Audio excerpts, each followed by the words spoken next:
Okay, let's unpack this Nintendo Direct that just dropped. Nintendo Direct, Nintendo Switch 2 4.2.2025. The anticipation has been insane, and we finally got a good look. We're going to dissect all the major announcements here. It's about time, wouldn't you say? While some of this looks promising on the surface, I gotta admit, a few of these reveals left me kind of scratching my head. We'll see if you can convince me of the brilliance here. Oh, I'm definitely ready to highlight the exciting stuff. This Direct covered a ton. The new console itself, a big launch title, upgrades to existing favorites, a whole bunch of partner games, and some, interesting online service updates. It's quite a package. A package that seems to have some questionable wrapping paper, if you ask me. But all right, let's start with the headline. Mario Kart World, a Switch 2 launch exclusive. Color me skeptical of a complete reinvention of a classic formula right out of the gate. Skeptical. I see ambition. Races across this vast interconnected world with dynamic weather and time, that sounds like a massive step up from just running laps on the same old tracks. Imagine the exploration possibilities, driving off-road to find hidden shortcuts. Exploration in Mario Kart, isn't the core appeal like tight competitive racing? This just sounds like they're trying to fix something that wasn't broken and maybe diluting the focused gameplay that made the series so popular. And 24 driver races. That sounds like pure chaos. Good luck figuring out what's even going on. Chaos can be fun. Think of the scale, the unexpected moments. Plus, they've added a knockout tour race mode, a bit of strategic elimination. Keep things interesting beyond just crossing the finish line first. You have to maintain a certain position to stay in. So now it's not just about racing well, it's about surviving some kind of gauntlet. Sounds more stressful than enjoyable to me, honestly. And this free roam mode for taking photos with friends, isn't that what Animal Crossing is for? Does Mario Kart really need to be a virtual photo booth? It's about offering different ways to engage with the world. Some people enjoy the competitive side, others like to explore and socialize. It just broadens the appeal, right? And they did mention a Mario Kart World Direct is coming, so maybe they'll address some of your concerns then. I remain unconvinced, but I suppose we'll have to wait and see. Now, let's talk about these controllers. The Joy-Con 2, the big addition seems to be this C button on the right Joy-Con. A single button. Is this the innovation we've all been waiting for? Don't underestimate it. It seems directly tied to the new game chat feature. Having a dedicated button for quickly accessing chat options like muting could be a huge quality of life improvement, especially, during intense online matches. No more fumbling through menus. So a dedicated mute button is the killer app. We've had voice chat on consoles for decades. The fact that they're highlighting a mute function as a key feature feels, well, underwhelming. And a built-in microphone. What about the audio quality? Is everyone going to sound like they're talking through a tin can? Well, they specifically mentioned noise canceling, so hopefully the audio quality will be decent even in noisy environments or in handheld mode. That's a pretty significant step up from needing a headset all the time. And the game screen sharing during chats is actually quite clever, I think. Imagine helping a friend through a tough part of the game by showing them exactly what you're seeing. Or imagine the lag and potential distractions of having a video feed just overlaid on your game. It sounds more like a gimmick than a genuinely useful feature, honestly, and an optional camera for on-screen video chat while playing. Do we really need to see each other's faces while we're trying to focus on a game? It's hardly immersive. But it's about connecting with other players on a more personal level. Some people enjoy that social interaction, and it's not mandatory, it's an option.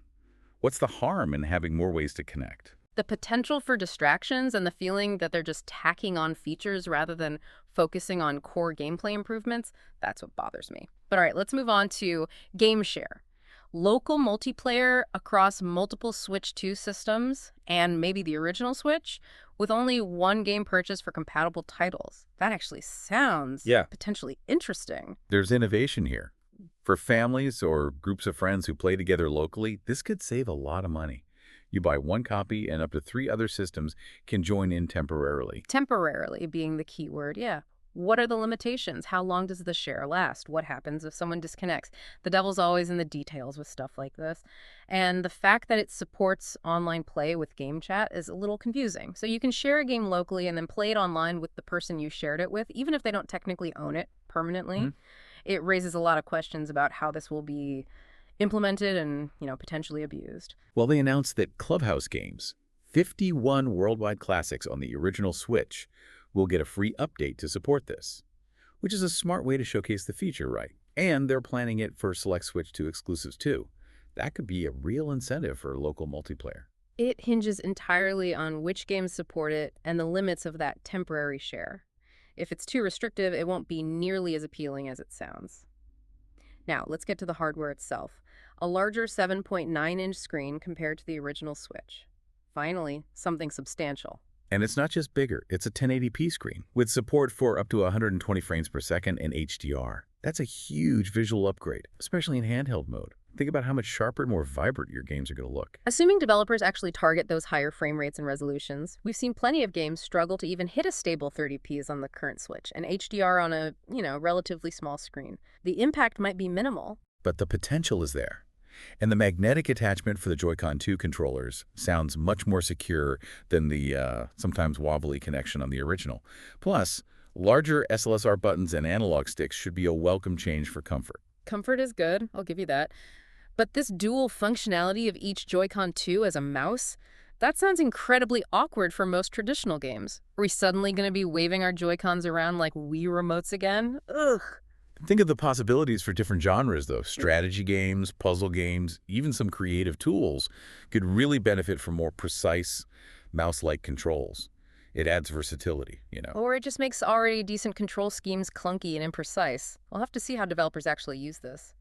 Improved audio balance from the built-in speakers and a built-in mic with noise canceling again, addressing long-standing issues, which is good, but hardly revolutionary. And immersive three-dimensional sound.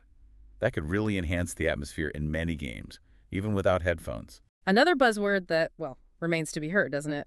We'll see if it lives up to the hype. A larger, sturdy, adjustable stand and a second USB-C port on top. Okay, finally, some practical improvements that actually make sense. The increased internal storage of 256 gigabytes is a step in the right direction, though maybe still not enough for heavy digital buyers. And faster data transfer speeds are always welcome. Hopefully that translates to quicker loading times. Absolutely. And the new dock. 4K and HDR support for TV mode, plus a built-in cooling fan. That sounds like a proper upgrade for people playing on the TV. No more worrying about overheating during long sessions. Backward compatibility with compatible original Nintendo Switch games is crucial. I'll give them that. Alienating your existing user base would be a terrible move. But compatible is the key word there, isn't it? Which games will and won't work seamlessly. They haven't given a full list yet, but the fact that both physical and digital games are mentioned is a good sign for most libraries, I think. Now, this Nintendo Switch 2 Welcome Tour, a paid digital game to showcase the hardware features, that feels a bit unnecessary. Unnecessary and, yeah, potentially exploitative. Pay us more money to learn how to use the thing you just bought. That doesn't sit right with me at all. Interactive experiences like examining the Joy-Con 2 magnets and demonstrating mouse controls should just be part of the system software, not a separate purchase. But think of it as a fun, interactive tutorial. Discovering secrets about the system's features and details could be engaging for early adopters who want to really dive deep into the new hardware. Or it's a way to gatekeep information and squeeze a few extra bucks out of consumers. The move to new red game cards for Switch 2 with faster reading speeds makes sense for performance, sure, but exclusively using micro SD Express cards for storage, that's concerning. Why faster speeds are better, right? Faster, yeah, and likely more expensive and less readily available than standard micro SD cards that millions of Switch owners already have lying around. This forces everyone to potentially buy new storage solutions. It's just not very consumer-friendly. Okay.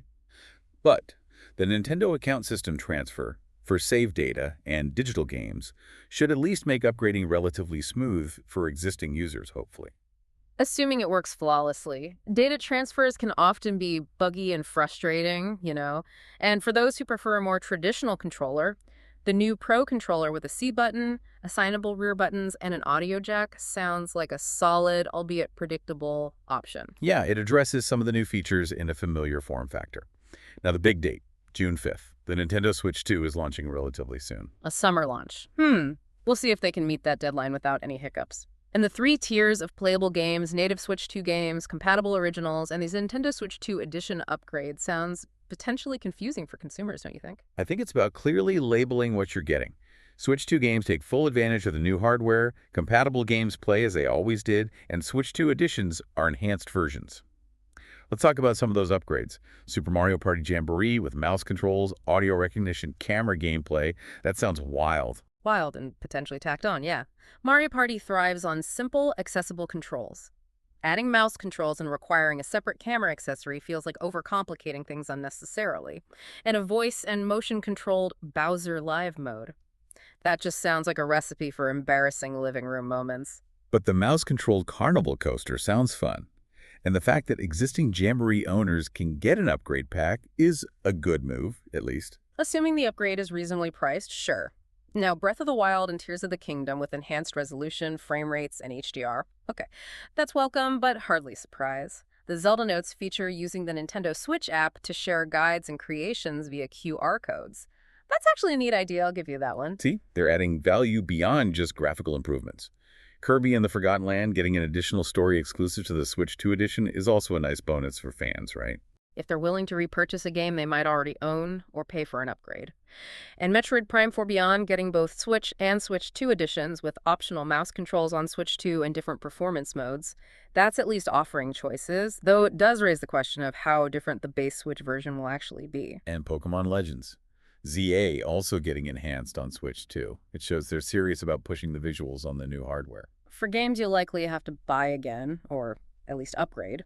Now, Dragon Drive, a new game using both Joy-Con 2 controllers as mice. Okay, that's either going to be incredibly innovative or a complete disaster. There's really no in between there. I'm leaning towards innovative. It's something different. And then the just flood of partner game announcements. Hades 2, a new mecha game, Split Fiction, EA Sports titles, Hogwarts Legacy with enhancements. That's a lot of support. It's a lot of titles, yeah, but how many will truly leverage the unique capabilities of the Switch 2? We've seen plenty of third-party games on the current Switch that run poorly or just feel like compromised versions. I remain cautiously optimistic, let's say. But seeing Hogwarts Legacy with mouse control specifically mentioned is encouraging. We also got Hitman, a new James Bond game, Bravely Default Remaster, and even Hyrule Warriors, Age of Imprisonment. That's a diverse lineup. Quantity doesn't always equal quality, though. We need to see how these games actually perform on the new hardware. Now, Nintendo Switch Online adding Nintendo GameCube Classics for expansion pack members.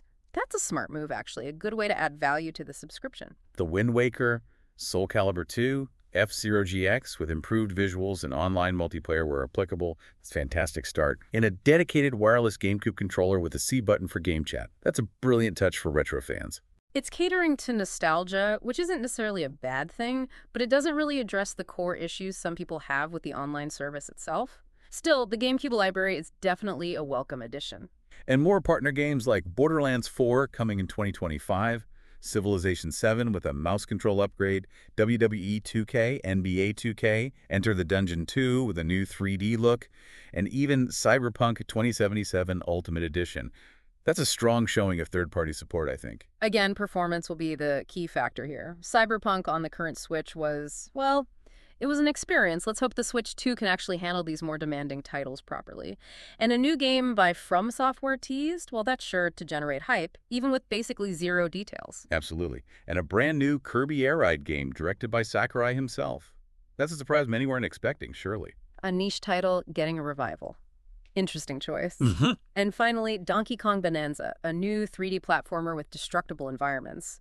That sounds like it has potential, though again, we haven't seen any gameplay yet. So, to recap, Nintendo Switch 2 launches June 5th. There's a standalone option and a bundle, including Mario Kart World.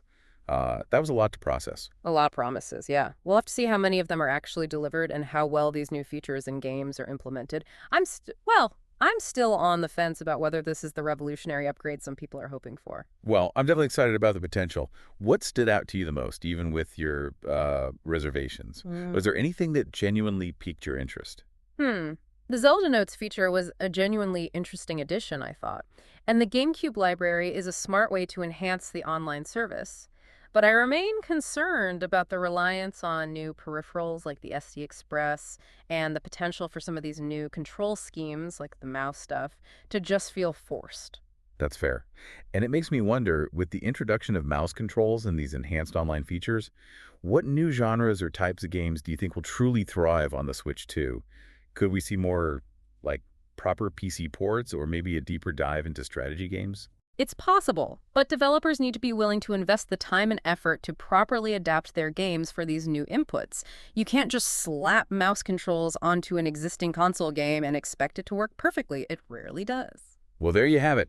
our deep dive into the Nintendo Direct unveiling the Switch 2.